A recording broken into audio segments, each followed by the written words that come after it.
So as you may know, I've been on a bit of a sketchbook kick lately. I've been working on filling up all of my old sketchbooks, mostly with graphite practice, but I'm really wanting to paint something. I've been wanting to start a painting sketchbook for a while now. There's something about a sketchbook that's just more freeing and fun. It's kind of a safe place where there's no expectations, as opposed to painting on something like a canvas. And I have this Canson watercolor sketchbook that I got some time ago. I've already put some homemade gesso on the first page, so it's ready to go. Now, I normally use acrylics when I do paint traditionally. I've been wanting to try oils, and I do have a set, but I think I've just been intimidated to give them a try. And, well, I think it's time I finally give them a try. I can't learn if I never use them, right? So I'm gonna set up and we'll get started.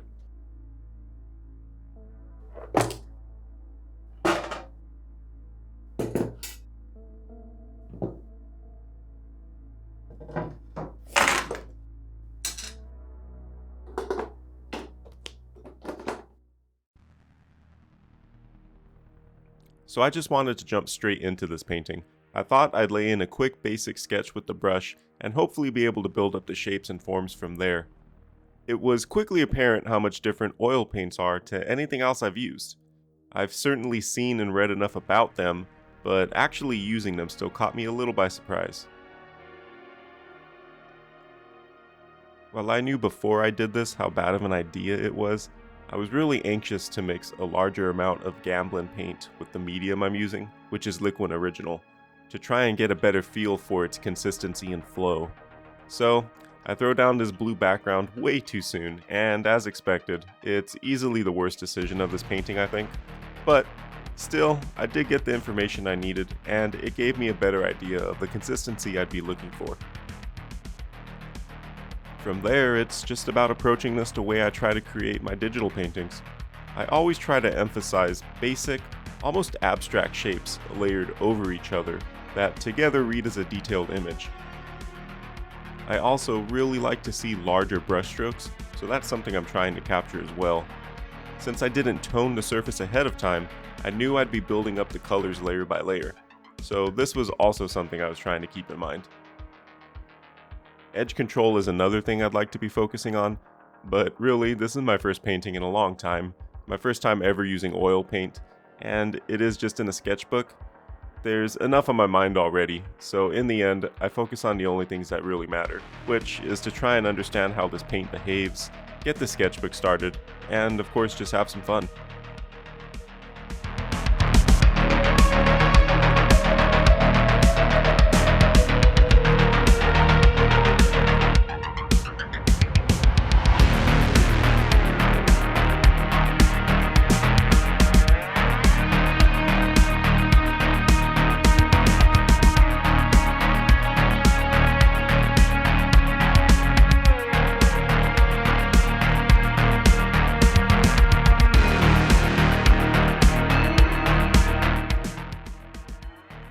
I chose to paint Isaac from Dead Space because, well, the remake just came out and I'm incredibly jealous that I don't have time to play it.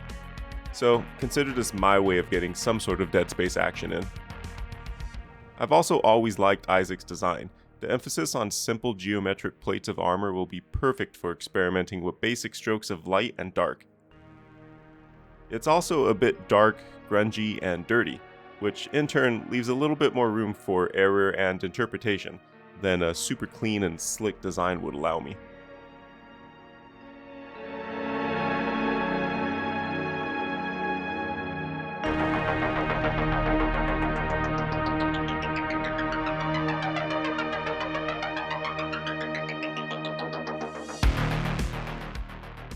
By now I'm starting to get a little more comfortable with the paints, and I'm entering that flow state.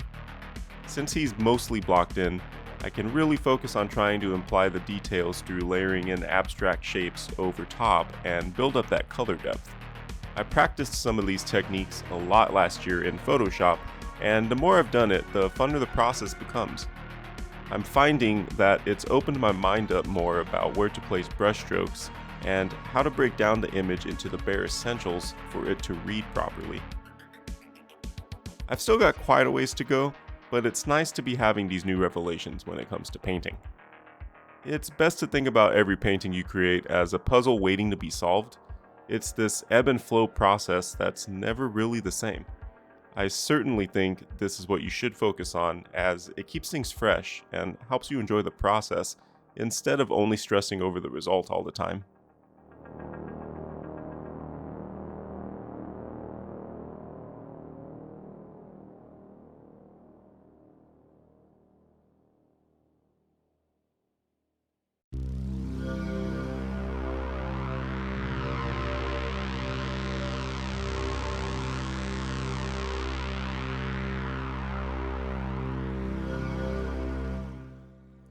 I do have to say, I'm loving the pigment coverage and vibrancy of these paints.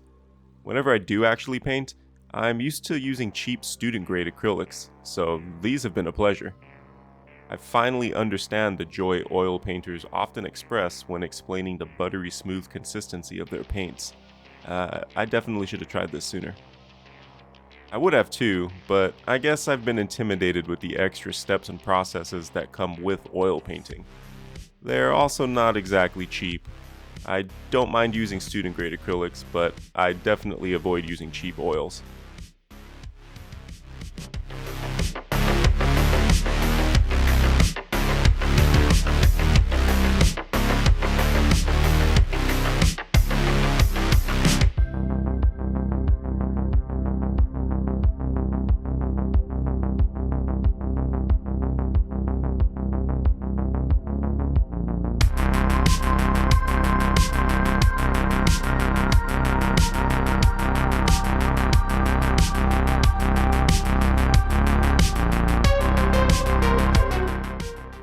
Anyways, it's time to start really defining the forms by layering in some of my darker and lighter tones. Here is where things start to pop and really come together. I'm also playing with more saturated areas to see how they look in contrast to the others. Anything to bulk up that visual interest and hue variety, since this is a rather dark and muddy piece. My first painting session lasted about 2.5 hours, and I really thought I had gotten all I needed out of this painting. However, seeing it the next day, I knew if I just pushed it slightly further and darkened some areas more, I'd really like the result. Plus, I'd get to see how painting over dry oil paint was, since the previous layers had some time to cure.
Now I'm really just adding a lot of the smaller details.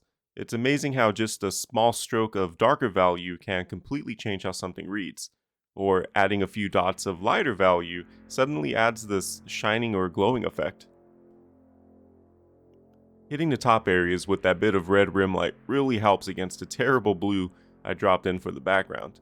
Also, painting over the blues with the brighter tone really helps sell that he's lit up like a Christmas tree.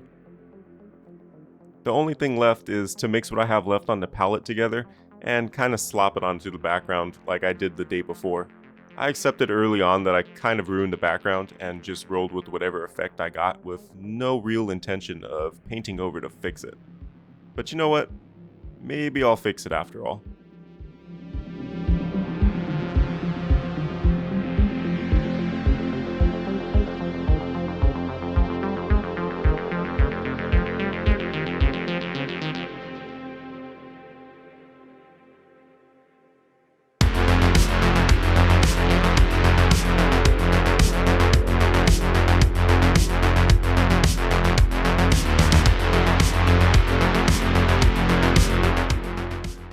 Well, alright, not too bad for my first attempt. I'm fairly satisfied with it. Now, I was expecting to have a hard time with oil painting. I follow tons of oil painters, and so I had an idea for what I was in for. I kind of just wanted to jump into this though. I didn't really do a whole lot of research leading into it. I kind of just went off of what I remember from watching a whole bunch of other painters. And yeah, overall, I gotta say, it's a very enjoyable medium. It is a little difficult mixing the paint and getting used to the consistency, just because I'm not used to it. I started to get the hang of it as I went along, but that's obviously going to be something that I need to practice more. But yeah, I mean, I love the vibrancy, I love the saturation, the paint consistency, the way it flows onto the surface, the brush strokes. You really see them way more than you do in an acrylic paint without using a medium with it anyways. So I was ready to be done with this. I got everything I wanted out of it. I finally got started on a painting sketchbook. I finally tried my oil paints. I had fun doing it. It was a blast, you know, 3-hour painting, basically a sketch. And I mean, what more could I ask for, right? But I do want to get better, right? That's the whole point of this. I've said a few times already, this is the year of getting good, and I want to get better. So I think what I'm going to actually do is critique it a little bit. I'm not going to go too hard on it because, again, you know, given all the circumstances, I can beat the crap out of it and really nitpick every single thing that I don't like about it. But that kind of defeats the purpose a little bit, but I do want to give it some criticism. So how am I going to do that? Well, I'm going to ask myself 3 simple questions, and then from there I'm going to show you how you can correct your mistakes to get as much valuable knowledge as you can out of something so simple like this. So what are the 3 simple questions? We're going to ask ourselves what works, what doesn't work, and what if. Now, it is important that you're not too hard on yourself when you do this. Like I said, this is a quick sketch, so it'd be pointless for me to make like a whole essay of issues, because I probably could. And that's not the point. You don't want to beat yourself up too much, but you do want to force yourself to kind of critically see some of the issues and then maybe correct them, or just keep them in mind for your next painting. I'm actually going to correct them. So let's look at it. Okay, so first question, what works? Well, I like the color scheme. I think that I captured the general color temperature and the vibrancy. He looks like he's glowing a little bit. I probably could have pushed that further, but overall I'm pretty pleased with the color choices. I really like the brush work. Got a lot of chunky brush strokes in there. The composition in the image is pretty good. Most importantly, I think the image reads from far away. Of course, when I get up close, I can see it's a little messy, of course, which I personally like. I like getting close to an image and seeing all the brush strokes and it look rather messy. But when you look at it from far away, it reads pretty well. So I think that that's a win. That's something that I always strive for. So long as the image reads when it's small, overall, it's a win. Okay, so what doesn't work? Well, there's a lot of proportional issues going on, and this pretty much comes from not drawing it out before I started painting. I'm not used to drawing with a paintbrush, and you saw I really quickly kind of just threw in an outline because I wanted to really push myself and try it. And as a result, there's a lot of proportional issues. The head is a little too small, the arm's way too big, the torso is a little bit wonky, and just overall, Isaac he's hunched over, he's very much in a C curve, and this one is very straight. So those are the most egregious errors that I think I made, pretty much all proportionally and just in his stance. Isaac has a very recognizable silhouette, kind of C-curved, hunched over all the time, and I didn't really capture that here. So I think that that's the biggest glaring issue to my eye. And then finally, for the what if, well, we're gonna keep that one simple. What if I just replaced the background with something that was much higher contrast? After looking at this one, especially from far away, the blue kind of crappy background has grown on me a little bit.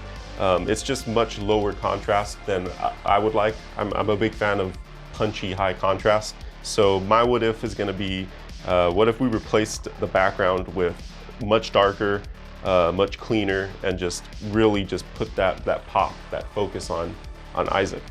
So there you go, there's a very easy way to self-critique your work. You could just leave it here and just start your next piece and keep everything in mind. But what I'm actually gonna do is I wanna push myself as far as I can. I wanna learn as much as I can from this. I'm gonna kind of lock in that critique and correct it in Photoshop. So I'm gonna take a picture of this really quick, upload it into Photoshop, and get started on kind of painting over and correcting some of these issues. Now that I've identified some of the issues, the first thing I want to do is separate them from the original. There's a few ways to go about this, like using Liquify to restructure everything, but here I'm going to simply lasso tool each section and copy paste them over the original. It doesn't even need to be a clean selection either, as I'm going to be painting over the edges anyways, and I really don't want it to have that hard edge you often see in digital paintings, especially when using the lasso tool. With everything copied onto its own layer, I resize and wrap them around using the transform tool. Here, my goal is to just correct some of the issues I was seeing, namely in his stance and proportions. I also don't want to destroy too much of the original painting, as my goal here is not to repaint this thing entirely, but to instead enhance my oil painting. Perhaps even hide the post-processing I'm doing here altogether. This is why it's a great way to self-critique your work. I know sometimes it can be hard seeing flaws, but going back into a painting to correct, repaint, or even reconstruct it forces that critical eye. Satisfied with my edits, it's time to paint. Now, again, I want to leave as much as I can untouched. I want the work I did on the canvas to still be the star. I also don't want to draw too much attention to the fact that this was painted over in Photoshop, so I'm using brushes that handle very much like traditional paint. It's a mixture of custom brushes I've created and others that I've collected over the years. I paint over the original layer to bring the new composition together. I add his other arm that I left out of the original, as well as crop it to a better size.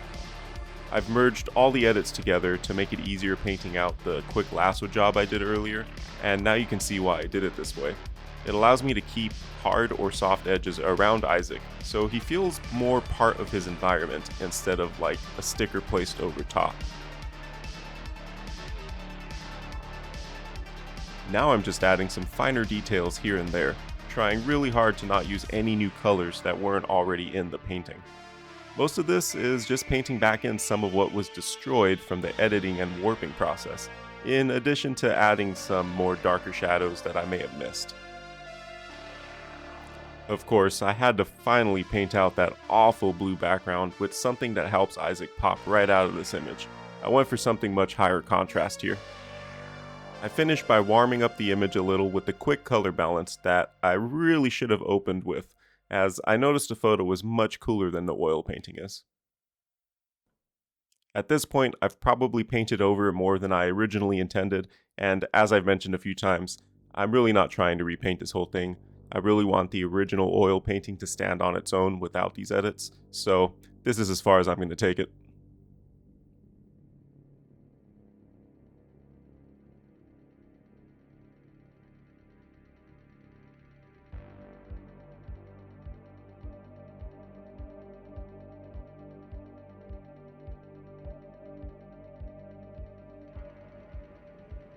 Alright, so there's the final result side by side with the original. Let's quickly go over what I did here. Obviously the background has been darkened. I like it much better this way. The blue did kind of grow on me after a while, after staring at it over a day or two, but I do like it better with the dark background because Isaac just pops off the page. The biggest improvement is Isaac's pose. He's much more of a C curve now, as opposed to just being straight. When you're drawing gestures and figures, any sort of human, when they're just straight, it's not that interesting. Plus, again, Isaac is well known for kind of being hunched over for the entire game. He's very much a big C curve for the entire game.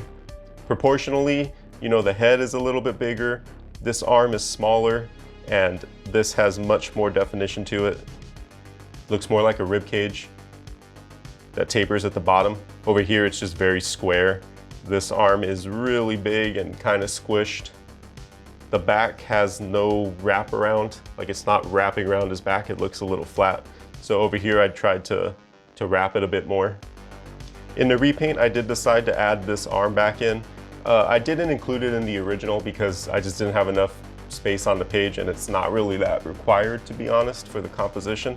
But I figured I'd crop the image to be bigger and might as well throw the arm in if I have the space to work with it. Now I admit, I feel I painted over it a little too much. I didn't want to lose too much of the original, and while I didn't, I definitely got a little too carried away. So some of the things that I did, I added some cast shadow here to his ribs, because that was kind of lacking in the original.